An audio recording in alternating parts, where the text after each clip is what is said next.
The story begins with 10-year-old Crown Prince Cecil, a genius who easily creates a new mathematical formula during class. His teacher is shocked and runs off to report it, but Cecil feels nothing. Everything in life is too easy and boring for him. One day, his fiancée, Bertia, suddenly appears and declares that she is a villainess. She claims her role is to separate Cecil from the heroine and end up ruining herself. For the first time, Cecil hears something he doesn't understand, and it interests him. During their meeting, Bertia reveals she has memories of a past life in Japan and that this world is based on an otome game. According to her, she is destined to become a jealous villainess and face destruction, while Cecil ends up with another girl. Still, she proudly decides to become a perfect flower of evil. Instead of rejecting her, Cecil becomes curious. Her unpredictable behavior brings excitement into his otherwise dull life, so he decides to observe her. A year later, Bertia returns after improving herself, though her strange personality remains the same. During their conversation, she suddenly remembers that her mother is destined to die from a future epidemic due to a lack of a rare medicine called Luna leaf. Cecil tells her to prepare instead of following the story. Even though she worries about changing fate, she chooses to save her mother. Another year passes, and Bertia learns the truth. Cecil had already solved everything. Using her information, he researched the disease, grew the rare plant, created a cure, and guided doctors to treat patients early. Because of him, the epidemic was controlled and her mother survived. Bertia is shocked, but Cecil simply said he couldn't ignore his fiancée's worries. He gives her a special antidote necklace as a gift. Touched by this, Bertia vows to become the greatest villainess ever, while Cecil continues to watch her with interest. For the first time in his life, the world no longer feels boring. Prince Cecil speaking with Marquis Noches about Bertia's strange actions. It has already been a year since she started encouraging her father to become a villain. Recently, she even gave him a book explaining crimes like fraud and embezzlement in a very detailed and realistic way. Although the book is easy to understand, its content is dangerous. Cecil realizes that Bertia is only doing this to protect the scenario she believes in, so he reassures the Marquis that it is just a phase and nothing to worry about. Soon, the day of Bertia's social debut arrives. She appears in a beautiful dress, and Cecil escorts her to the event. At first, everything goes smoothly, and she behaves properly, like a noble lady. However, things take a turn when Viscount Laurie approaches her. Cecil becomes suspicious and quickly takes Bertia away, pretending she is not feeling well. In private, Cecil questions her about the villain manual. Bertia admits she got all the information from the Viscount because in her past life, he was one of the people who led her father down a bad path. Then, Cecil reveals that the Viscount is actually a dangerous man. This shocks Bertia, and she becomes scared. Seeing this, Cecil comforts her and asks if any other nobles have approached her. She mentions a few more suspicious names, which makes the situation even more serious. Cecil decides to take action. He informs Marquis Noches about these corrupt nobles and asks him to act as a spy to gather evidence.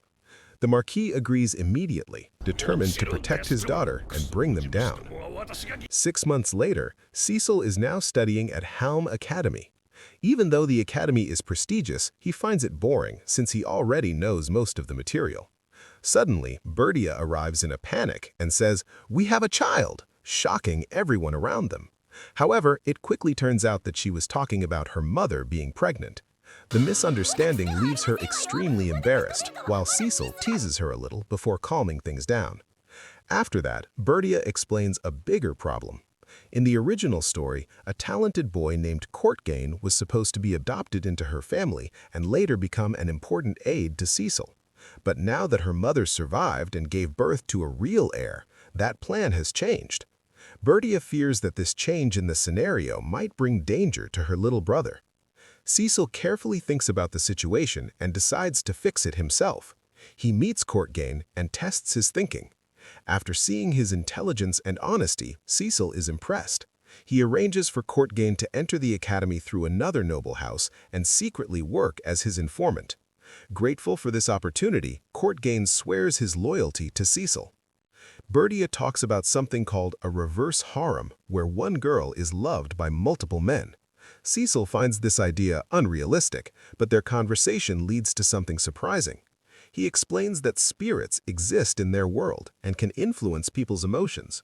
Bertia is shocked to learn that her pet cat is actually a powerful dark spirit she unknowingly formed a contract with, while Cecil also reveals his own spirit. Then Cecil realizes that if such powers are used in the wrong way, they could become very dangerous, making Bertia's fears about the future more serious than they seem. Prince Cecil, standing in the Grand Hall of Helm Academy, welcoming all the new students as the Student Council president. He feels especially happy because his fiancée, Bertia, has finally enrolled in the academy.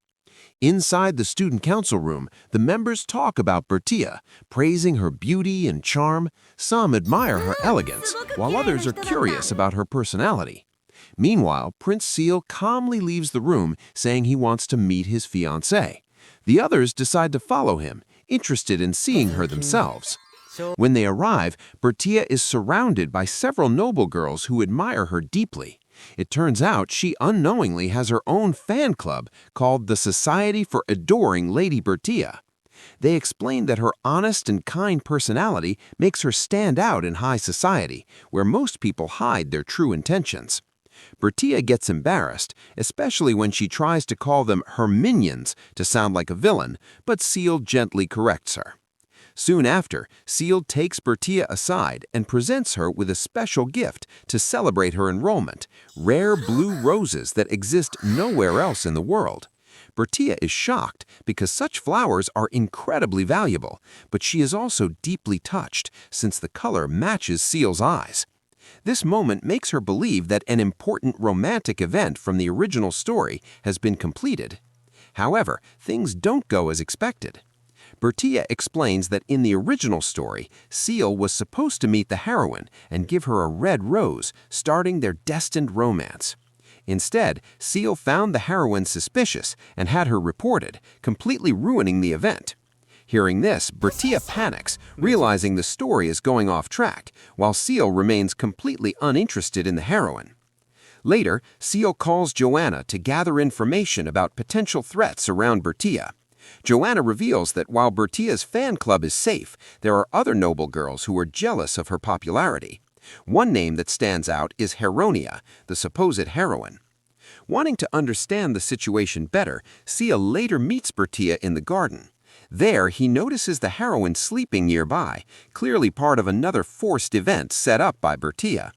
However, instead of approaching her, Cecil completely ignores the heroine and chooses to spend time with Bertia instead, even inviting her for tea and sweets. This leaves the heroine frustrated as her plan fails again.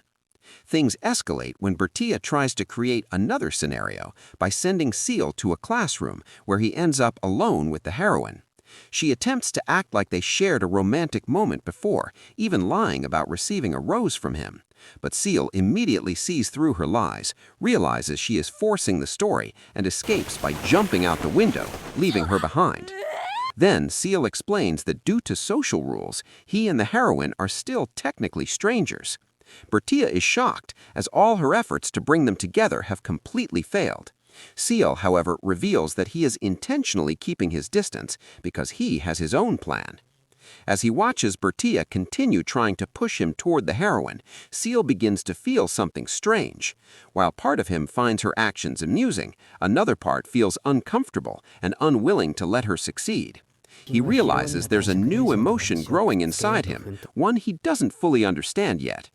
The story continues with Charles and his older brother. On the day the engagement candidates arrive, his brother avoids meeting them and leaves everything to Charles. Soon after, Charles meets Lady Anne and spends some time talking with her.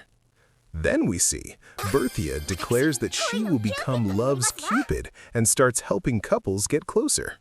She focuses on Lord Vald and Lady Cynthia, but things don't go as planned when Cynthia turns out to be strong and skilled, unlike what Bertia expected. During a horse ride, Prince Cecil even jumps over a canal, leaving Bertia terrified, while Vald and Cynthia naturally grow closer. Later, Charles reveals that he has always been in love with Anne. Although he tried to forget her, his feelings never changed. With encouragement from Bertia and Prince Cecil, he finally confesses and promises to become worthy of her. Anne admits she values love as well and agrees to consider his feelings. At the same time, Bertia tries to bring Prince Sean and Lady Joanna closer by helping her make sweets. Even though her cooking fails, Sean sees her effort and starts to open up to her. Another conflict happens between Nelt and Silica when Nelt angrily rejects her kindness. However, he later realizes his mistake, apologizes, and asks her to stay by his side, which she happily accepts. In the end, Berthia's efforts bring multiple relationships closer. But as everything seems to be going well, Heronia is shown watching from a distance with anger, hinting at future trouble. Next day, Indran pretends to be the victim and tells others that Bertia bullies her out of jealousy. In reality, she is the one spreading false rumors and harassing Bertia behind the scenes. As this continues, Cecil starts to hear about her actions.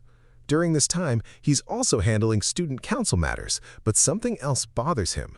Bertia gave magical earrings to everyone except him. Realizing this makes him feel an unfamiliar mix of irritation and jealousy. When he meets Bertia, she explains that the earrings are meant to protect against Indran's charm magic. However, she didn't give him one because she believes he should grow closer to the heroine instead.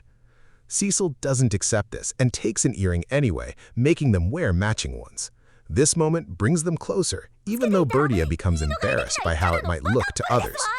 Soon after, Cecil is sent to a neighboring country for a few months on his father's orders. There, he handles political matters and negotiations skillfully, but he quickly grows bored. The only things he looks forward to are Bertia's letters and the reports about her.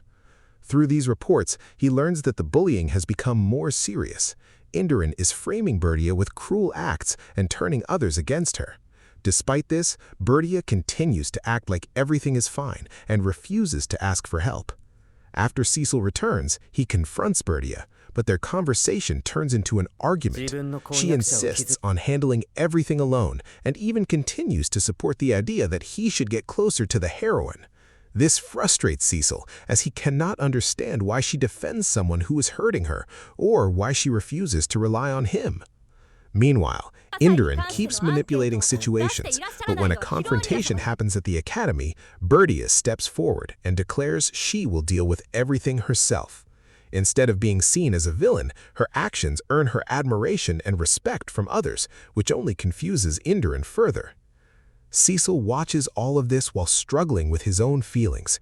He realizes that staying uninvolved is harder than he expected, but still holds himself back because Bertia asked him to. However, everything suddenly changes when he receives shocking news. Bertia has fallen down the stairs. Cecil visiting Bertia after hearing about her accident, Bertia explains that while returning from the student council room, someone suddenly pushed her on the stairs. Although she tries to act cheerful, Cecil notices how shaken she really is. When he asks about the culprit, Bertia says the girl had pink blonde hair similar to Indran's. Hearing that, Cecil realizes he can no longer ignore the situation.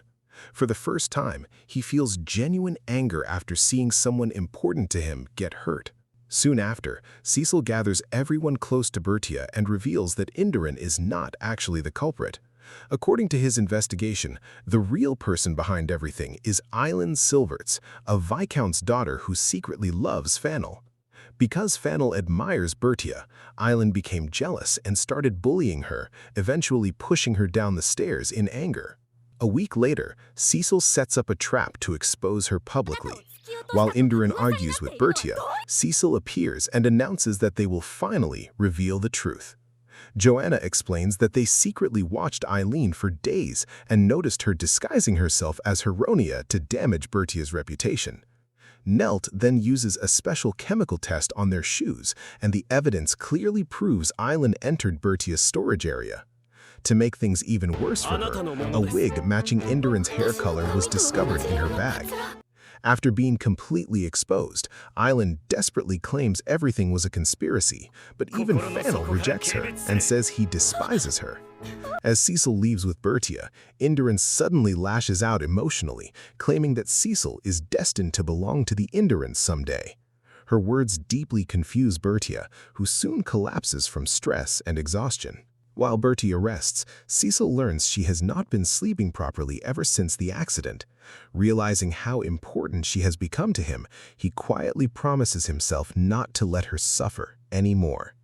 When Bertia wakes, everyone visits her and reassures her that she no longer has to face everything alone. 2 months later, the Academy holds its first culture festival, an idea originally suggested by Bertia. During the event, Cecil spends most of his time simply enjoying Bertia's happiness. At the closing ceremony, the students announce the Best Couple Award, and to Bertia's complete shock, she and Cecil win first place. Embarrassed beyond belief, she nearly fainted after hearing everyone praise their romantic moments together. Cecil happily accepts the award and openly declares that he wants to continue building a loving relationship with Bertia. Later, he admits that he intentionally acted affectionate during the festival because he wanted to ease Bertia's worries and show everyone how precious she truly is to him.